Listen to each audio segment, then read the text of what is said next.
Kita baru selesai sholat Isya. Ya sama Pak Helmi. Sebentar kita setting sebentar. Ya. Baik Pak Prof.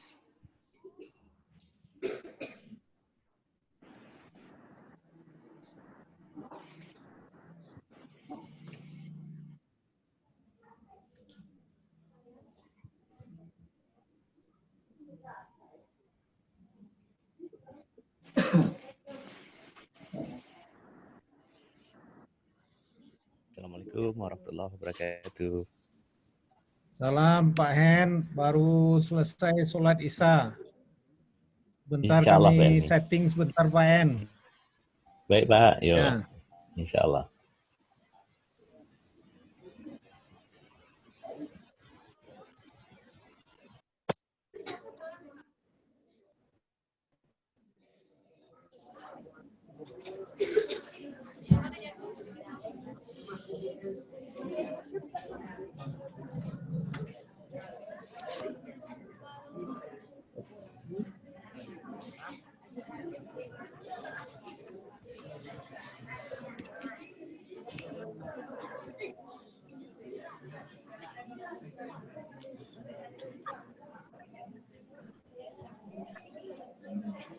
Pak Hen bisa lihat di belakang ada santri.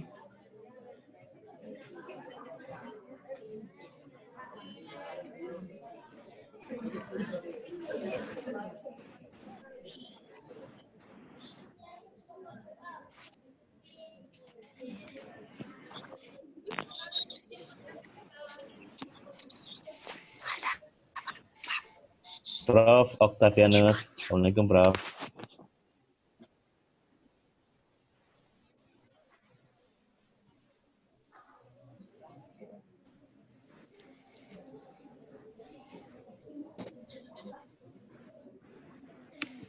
Bisa terlihat Pak Helmi. Ini pakai infocus Pak Helmi? Udah. Assalamualaikum Pak Hen. Waalaikumsalam warahmatullahi wabarakatuh, Prof. Dipasang ini. Baik, Pak.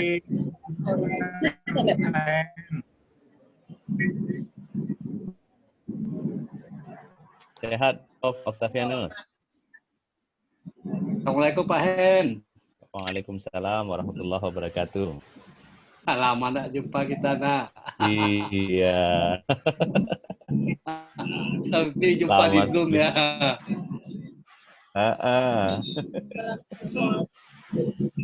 Sekali. Sehat Pak Octavianus. Sehat Pak Hen. Alhamdulillah. Alhamdulillah. Alhamdulillah.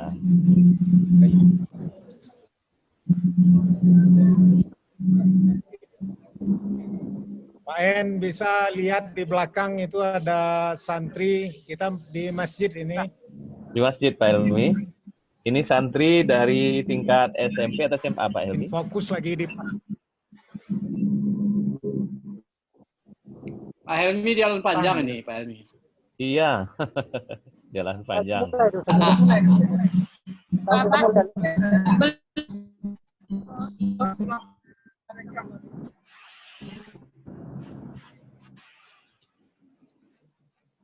Sinyal agak terputus-putus nampaknya Pak Octavianus. Iya, agak ini. Agak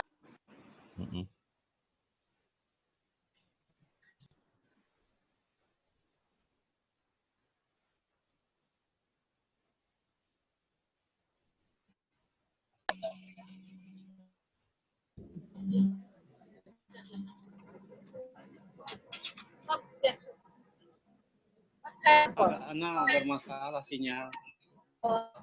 Iya, agak terganggu sinyal. Ini baru yang pertama Pak Hen, pengalaman pertama. Iya.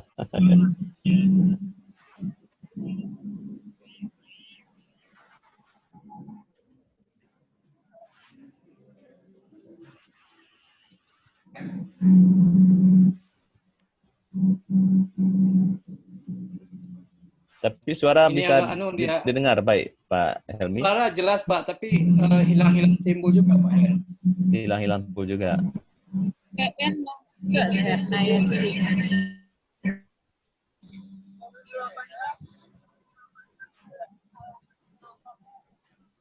Pak Helmi ini yang nih. Pak Helmi. Ya. Assalamualaikum, Ref. Waalaikumsalam.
Tapi di luar ruangan lebih bagus.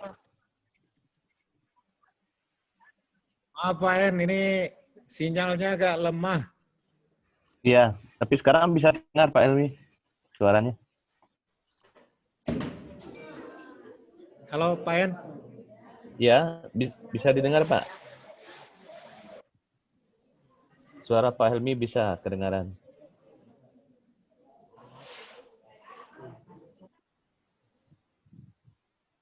Bisa.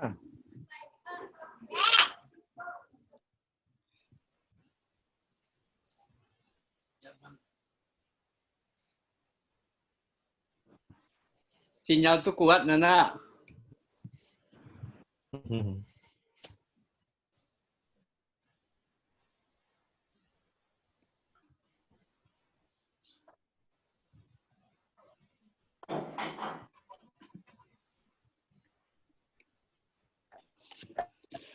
Assalamualaikum. Pak Hen Maidi. Waalaikumsalam warahmatullahi wabarakatuh. Alhamdulillah. Pak Sial. Yo, sehat Pak Pak Hen. Sial. Ya. Alhamdulillah sehat Pak. Halo Sial. Pak En. Tes Pak. Ya Pak Helmi. Coba di volume ini Bisa dibesarin dikit. kedengaran suaranya Pak Helmi, gambar nampak. Suara bisa didengar.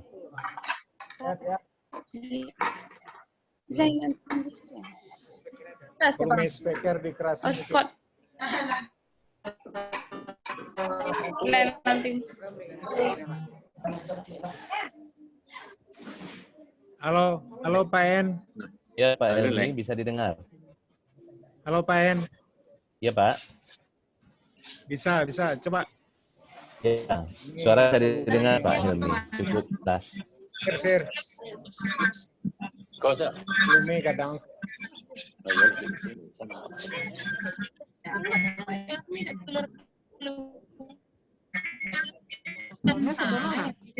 Otopsinya itu kan yang dari FISIP. Oh, FISIP. Helmi. Dia Rami ya. Tahu lagi ngomong. Enggak bilang.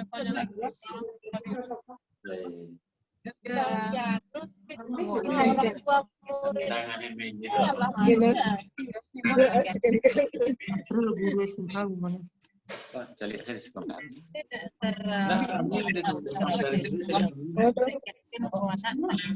Banyak satu ini. Pen.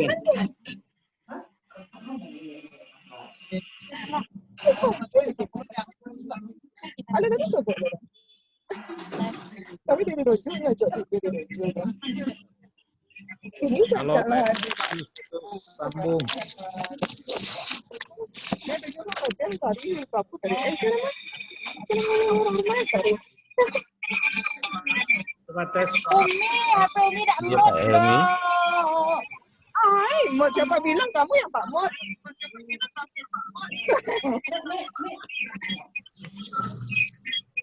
Nalo ko limit eh. Suasana bangkunya busy.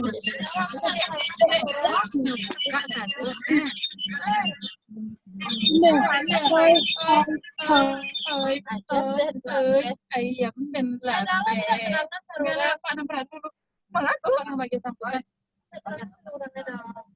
Kok meeting aku? Kamu, PRP ngawan apa? Kuturang apa lo? Sinan ko, lo sedang kebagian.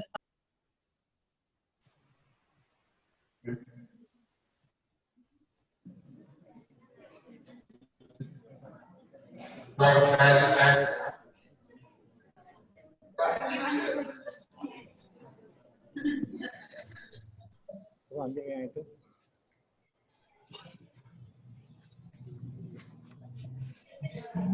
Bapak Ibu yang tidak bicara mohon di mute dulu. Biar ada back sound.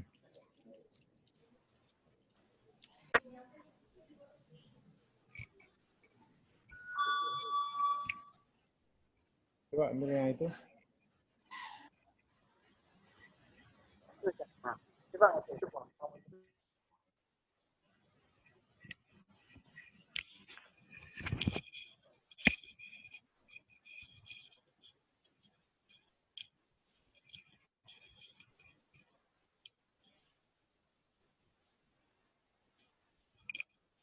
Subo.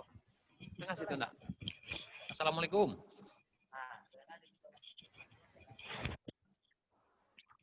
Assalamualaikum. Salam. Salam. Wabarakatuh. Assalamualaikum.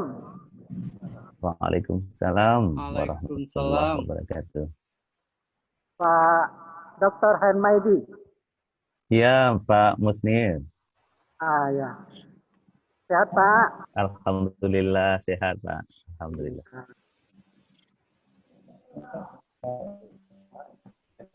Ini dulu, biar Dalam perjalanan Pak.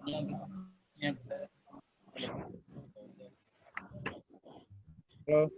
Halo. Belum tergabung.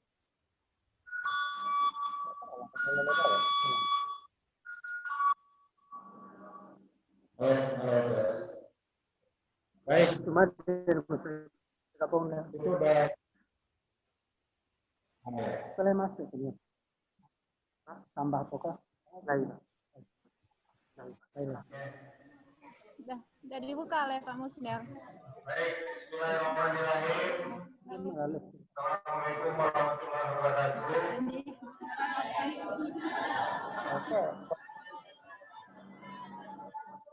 Mari kita sama-sama bersyukur kehadiran Allah Subhanahu wa taala sampai kita kesempatan pada malam ini untuk bertemu dan amanah dari Pak Dr. Hermaidi yang sama-sama kita hormati Pak Dr. Musnir sekolah SMA pondok pesantren, kemudian Ustaz David sebagai guru hadis di pondok pesantren, selanjutnya para guru yang berhadir dan para santri sekalian. Baik, kita mulai saja acara kita ini. Yang pertama adalah pembacaan Al-Quran oleh Ustaz David, guru rumah hadis pondok pesantren Muhammad Nasir. Kita persilakan kepada Ustaz David.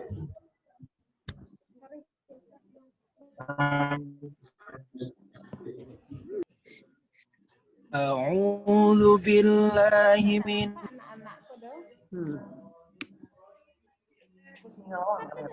Itu. Jaringan awak kan ya?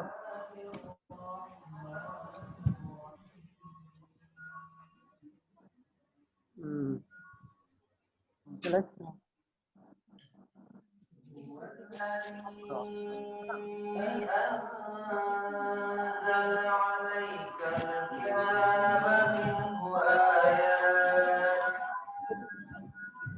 Lima pon. Kita.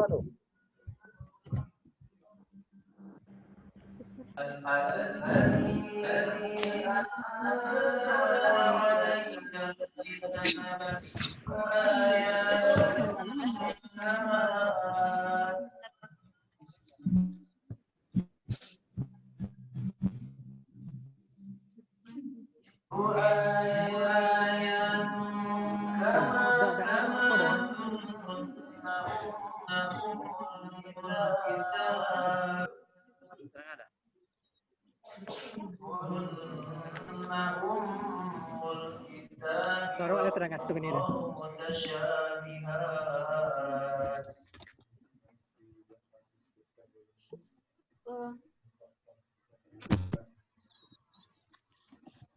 فأما الذين في قلوبهم شيء فأما الذين في قلوبهم زيغ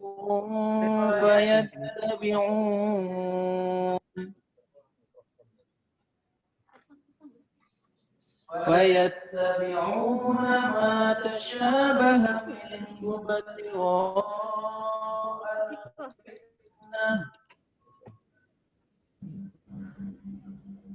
منه ابتغاء الفتنة وابتغاء تأويله وما يعلم تأويله إلا الله وما يعلم تأويله إلا الله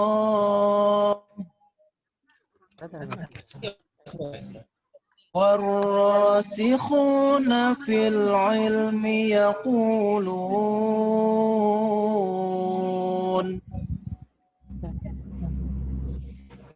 يقولون آمنا به كل من عند ربنا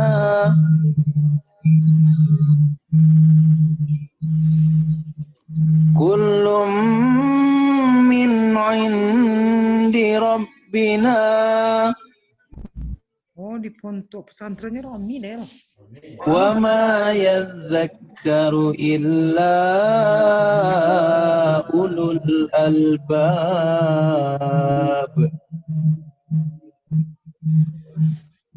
وما يذكر إلا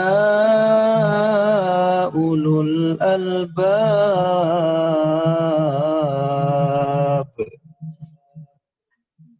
Sadaqallahul azim. Baik, untuk selanjutnya kita persilakan kepada Bapak Musnir untuk memberikan sambutan mewakili Pondok Pesantren dan SMA Pondok Pesantren. Kami persilakan Bapak Dr. Andus Musnir. Bismillahirrahmanirrahim. Assalamualaikum warahmatullahi wabarakatuh. Waalaikumsalam warahmatullahi wabarakatuh. Alhamdulillahirrahmanirrahim. Wassalatu wassalamu ala Muhammadin wa ala alihi washabihi ajmain. Amma ba'du. Rabbi shrah li sadri wa yassir li amri wahlul 'uqdatam min lisani yafqahu qawli. Yang sama-sama kita hormati Bapak Dr. Eni, selaku pembina Pondok Pesantren Dr. Muhammad Nasir. Yang kita hormati Bapak Dr. N. Maidi sebagai fasilitator pada malam hari ini.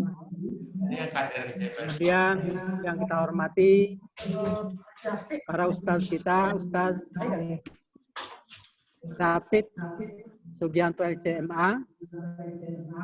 Kok ada Fika? Grafik kok dalam Bapak-bapak, ibu-ibu, grafik tuh. bapak-bapak, ibu-ibu yang kami hormati, Coba Quran tadi. Surah apa tadi? Namun sudah kan tahu tapi mari kita bersyukur pada Allah Subhanahu wa taala. Malam hari ini adalah satu kurnia dari Allah Subhanahu wa taala. Kita bisa mengangkat suatu acara yang sangat bermakna untuk kemajuan pondok pesantren ke depan. Kemudian salawat dan salam untuk Nabi kita Muhammad SAW. Bapak dan Ibu, anak-anak kami, santri-santria yang hadir di pondok pesantren malam ini yang kami muliakan.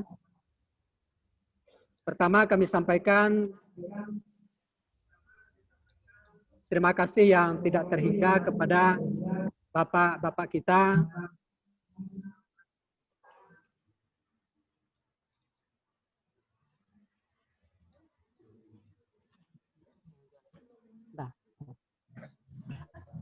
Bapak Ibu yang kami hormati,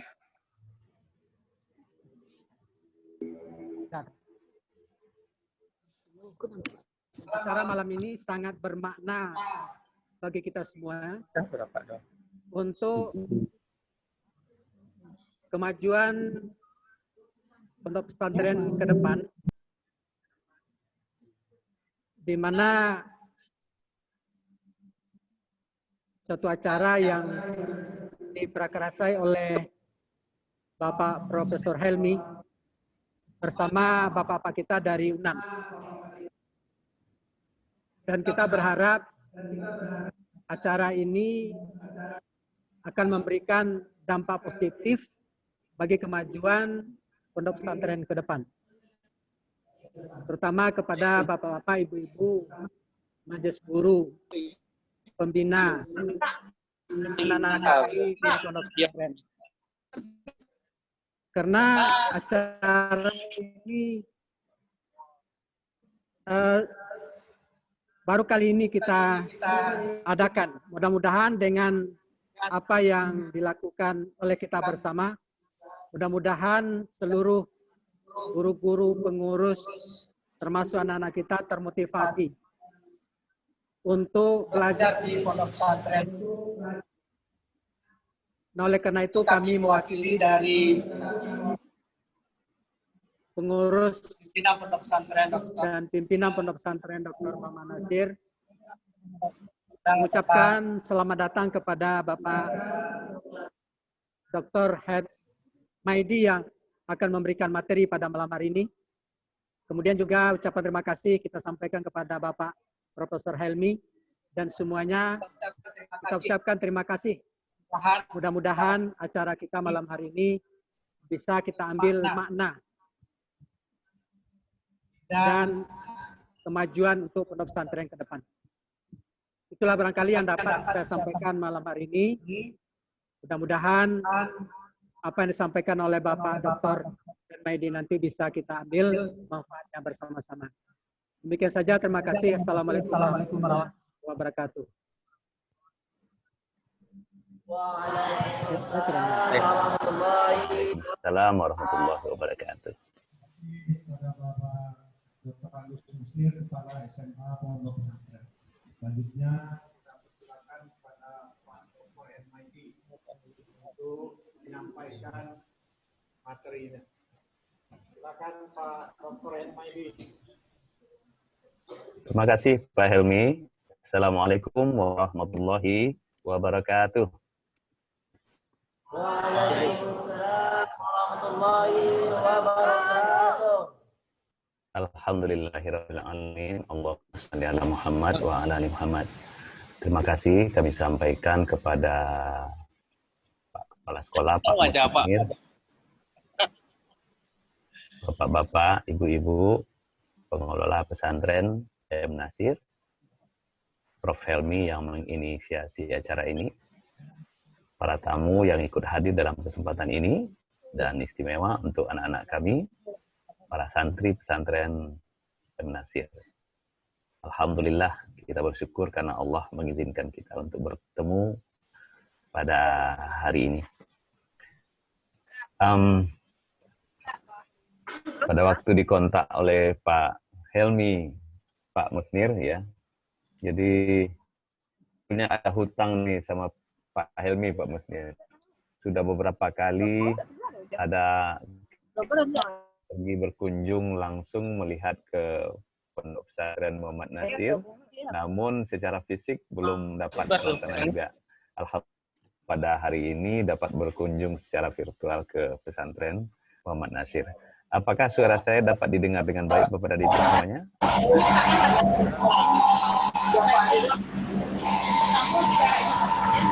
Apakah suara bisa didengar?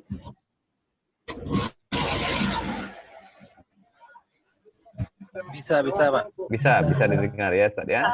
Alhamdulillah. Baik, izinkan saya untuk membagikan sebuah kuesioner untuk diisi. Sebetulnya ini untuk seluruh peserta. Namun sekarang kan yang aktif di Zoom ada puluhan.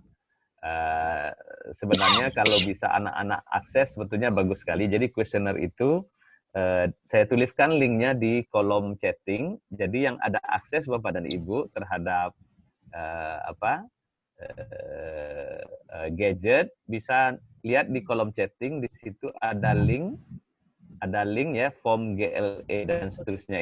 Itu adalah untuk kuesioner untuk survei awal.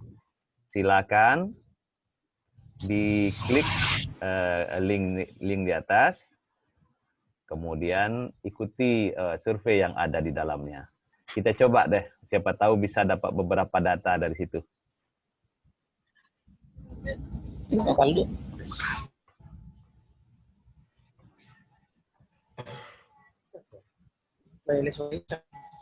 Oke, jadi sambil ada yang bisa mengklik, saya izin mau membagikan slide terlebih dahulu. Iya Pak Elmi. Pak En, para santri ini nggak punya gadget gitu. Jadi ini mendengar nggak punya gadget, nggak ada akses ya Pak Elmi ya? Ya, kalau bisa. Maunya dibelikan tuh Pak Elmi. Masya Allah. Ya. Pak Elmi, maunya dibelikan gadget tuh. Santri jangan pegang gadget dulu Pak Oktavianus. Kalau Anda supervisi tidak apa-apa. Baik, saya insya Allah mau bagi bahan presentasi Bapak dan Ibu semua.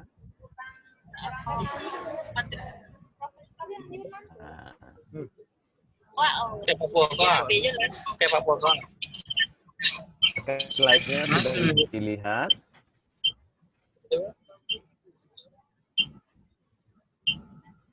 Apakah slide-nya sudah terlihat?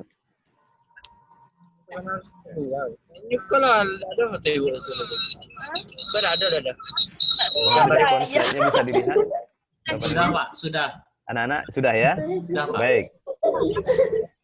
Tema yang kita ambil pada kesempatan ini adalah Managing Your Future, The Way Forward Through Pesantren Education. Ini sebenarnya bercerita tentang masa depan. Bercerita tentang bagaimana kita memiliki visi dan misi untuk kehidupan di masa yang akan datang. Ini sekedar perkenalan dahulu untuk kita semua dan anak-anak para santri. Ini data pribadi Bapak. Jadi S1-nya teknik bangunan, S2-nya dalam bidang Computer Integrated Manufacturing di University of New South Wales, Sydney, Australia. Kemudian PhD di dalam Manufacturing Management di University of New South Wales, Sydney, Australia, ditamatkan tahun 2002 yang lalu. Bapak mengajar di jurusan Teknik Industri Unan. Itu ada beberapa pengalaman di dalam kampus dan aktivitas di organisasi dan industri. Nah, ini beberapa media sosial dan media cetak yang sudah ada. podcast Lentera Hati ini siaran narasi singkat disiarkan di Radio Klasi FM biasanya jam 11 sampai jam 12 siang setiap hari. Itu di Klasi FM. Sebagiannya dapat dilihat dan didengarkan melalui Spotify. Oke, ini adalah beberapa buku karya yang dibuat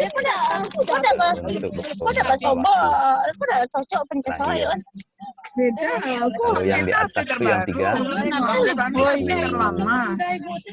Values Dinasti ini sama transformasi terbit pada 2020. Baik, tema kita pada hari ini adalah Managing Your Future the Way Forward. Rancang impian masa diri sukses masa depan. Baik, kita mau melihat apakah sudah ada isi dari kuesioner, walaupun tidak seluruh santri bisa mengaksesnya, tapi kita mau melihat apakah sudah ada responsnya. Jadi di situ sebetulnya ditanyakan tentang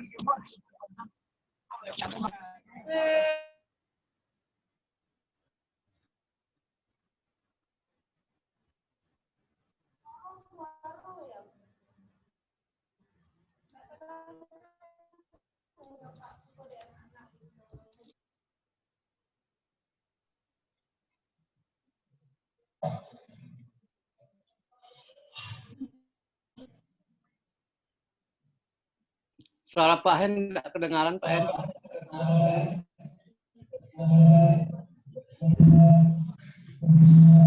Oh, ada Pak, ya. Alhamdulillah. Jadi saya sudah melihat hasil dari kuesioner yang diedarkan tadi. Meski demikian, kita coba lihat bagaimana hasil yang kita peroleh secara umum, ya. Baik, apa intinya? Ya, dari survei ini ada beberapa pertanyaan yang diajukan. Ini untuk anak-anak santri, apakah bisa lihat di screen-nya? Apakah bisa lihat pernyataan mana yang paling sesuai dengan keadaan Anda? Jadi ada orang mengatakan, biarkan hidup mengalir seperti air. Ya, bukankah air itu nanti juga akan mengalir ke laut, katanya. Jadi, saya tidak punya rencana yang jelas dan tertulis untuk masa depan atau usaha. Saya punya cita-cita hidup walau tidak begitu jelas. Yang ketiga, saya punya cita-cita yang jelas dan target hidup untuk beberapa tahun ke depan, tetapi tidak tertulis.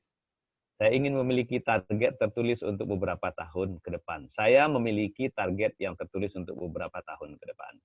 Nah, apakah bisa didengar oleh anak-anak santri kita di sana, Pak Helmi?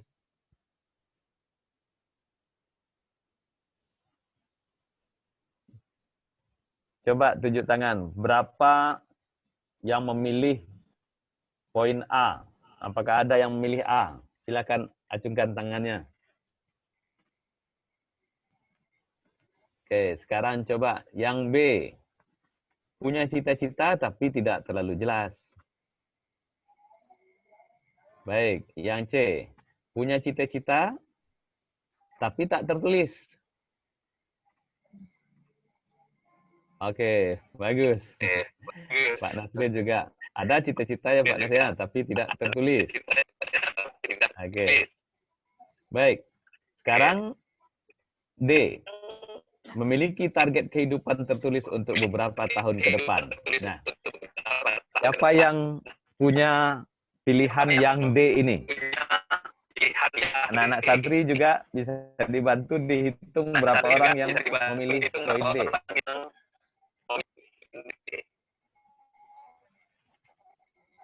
Apakah ada banyak?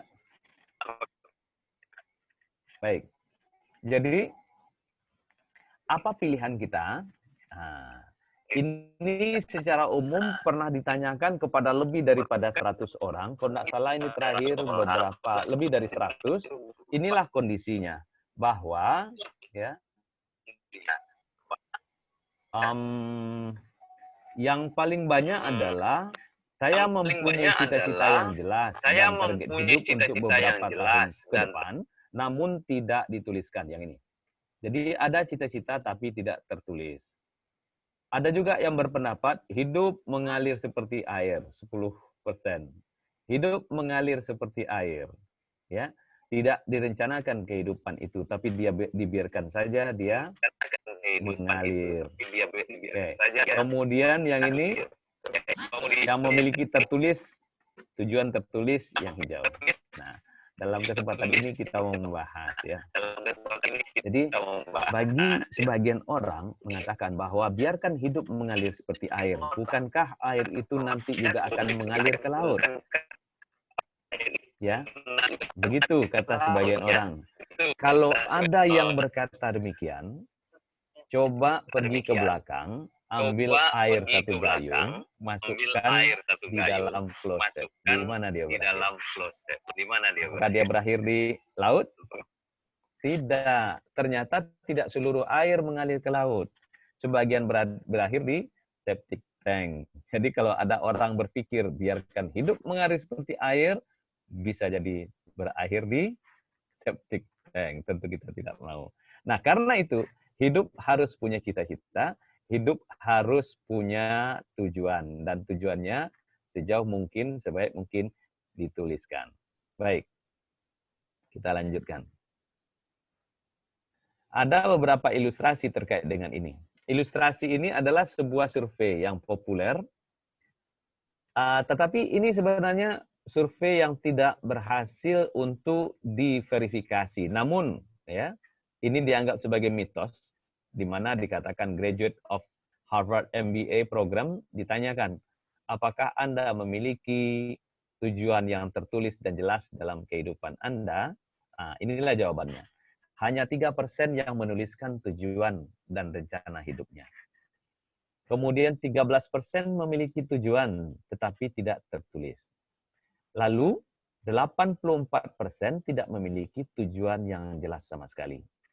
Ini diklaim dahulu sebagai research-nya untuk mahasiswa Harvard, di mana lulusan Harvard 100 orang disurvei, lalu diikuti karir mereka masing-masing. Setelah 10 tahun, orang yang disurvei pada 10 tahun sebelumnya itu kemudian ditanya lagi, dicek lagi bagaimana perkembangannya. Hasilnya adalah seperti ini. Ternyata yang 13%, apa itu? Yaitu yang ini ya. Yang 13% ini, ternyata yang 13% memiliki penghasilan 2 kali lebih banyak daripada yang 84%. Jadi penghasilan orang yang memiliki cita-cita walaupun tak tertulis itu 2 kali lebih banyak daripada yang 84%. Ya. Ustaz David,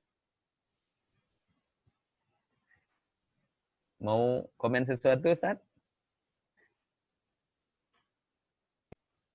Enggak, silahkan lanjut, Pak.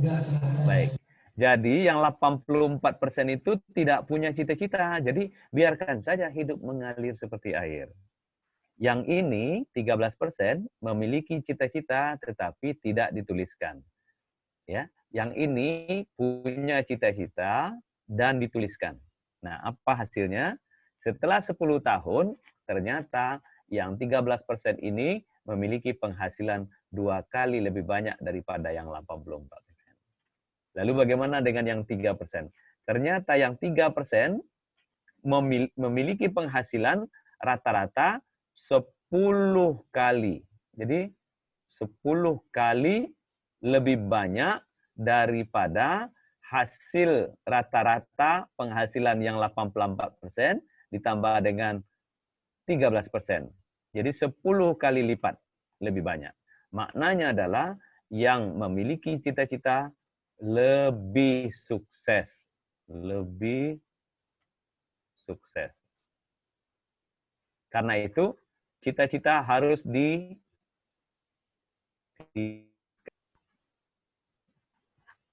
Nah, ada ilustrasi terkait dengan ini. Ya. Ilustrasinya adalah tentang seorang yang bernama John Goddard. John Goddard. Jadi dia diberi gelar sebagai the world's greatest goal achiever. Seorang yang memiliki kemampuan dan prestasi mencapai tujuan hidup yang nomor 1 di dunia. Apa yang dia kerjakan? John Goddard ini, dia menuliskan sebanyak 127 keinginan yang dia ditulis pada tahun 1939. Waktu itu dia berusia 15 tahun. Apa yang dituliskannya? John Goddard menuliskan tujuan bahwa nanti dia ingin pergi ke Sungai Nil. Dia ingin pergi ke Sungai Nil. Dia ingin pergi ke Amazon. Dia ingin ke Congo River. Dia ingin ke Colorado. Ini sungai di Cina. Dia ingin mempelajari budaya primitif. Mempelajari budaya primitif di Kongo, New Guinea, Brazil, Borneo, Sudan. Nah, ini Borneo. Borneo ini Kalimantan ya. Jadi seorang anak pada tahun 39 di Amerika telah mengenal Pulau Kalimantan dan ingin pergi ke sana. Dia ingin mempelajari budaya primitif di Australia, Kenya, Filipina, Tanzania, Ethiopia. Ini ada di dalam listnya. Dia ingin untuk pergi ke gunung puncak Everest. Ini gunung di Argentina, di McKinley, di Peru, di Kilimanjaro, arah Turki. Dia ingin pergi, ini ada juga nih, nomor 34 ini. Dia ingin pergi ke Gunung Bromo di Jawa. Ya. Anak Amerika usia 15 tahun 1939 bercita-cita ingin pergi ke Gunung Bromo. Dia ingin pergi ke tembok Cina, Panama, Easter Island, Galapagos, Vatican City, Taj Mahal, Menara Eiffel, Blue Grotto, Tower London. Ya, dia ingin mengikuti Sungai Jordan dari Laut Galilei sampai dengan Danau Laut Mati. Itu yang dia cita-citakan nomor 67. Dia ingin melakukan ini, melakukan ini, melakukan ini, melakukan ini. Dia ingin melakukan itu sampai akhirnya dia ingin hidup pada abad ke-21. Itu ditulis pada waktu usianya 15 tahun. Ini kurang lebih kelas berapa nih ya? Ya, kalau masuk SD umur 7, tamat umur 12, umur 15 kelas 3 SMP. Ya. Apa yang terjadi? Ya. Dari 127 cita-cita tersebut, ketika beliau meninggal pada tahun 2013 yang lalu, pada waktu usianya 89 tahun, ternyata 111 tercapai. 111 cita-cita dari 127 yang dia catatkan ternyata tercapai. Jadi kalau kita ulangi lagi apa yang dituliskan, ya, dia pergi ke Sungai Nil pada tahun 1952. Setelah menyelesaikan tugasnya di angkatan perang Amerika Serikat, dia berhenti dari tentara, lalu menjadi seorang jurnalis, dan pada tahun 1952 dia menjadi yang mengarungi Sungai Nil mulai dari ujung sampai ke ujungnya. Tercapai apa yang dia tuliskan. Dia pergi ke Amazon, ini tercapai. Seluruh yang bertanda merah tercapai. Dia pergi ke Kalimantan, tercapai juga. Ke Sudan, Australia, tercapai. Seluruh yang ada tanda merah ini tercapai. Berarti ke Gunung Bromo dia juga berhasil. Ya, di sini tercapai. Yang ini yang tak tercapai nih. Ya, ke Sungai Jordan dari Laut Galilei sampai ke Laut Mati. Yang ini tercapai.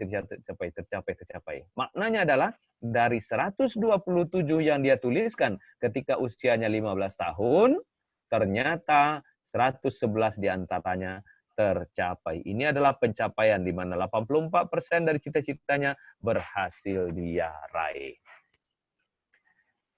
Hal itu ternyata menjadi sumber inspirasi bagi banyak orang. Ada orang yang mengikuti langkah kehidupan John Goddard, kemudian dia menuliskan juga cita-cita dalam kehidupannya. Ada seseorang putra dari Indonesia, anak pesisir, melakukan hal yang sama. Dia malah menuliskan lebih daripada 100 cita-cita.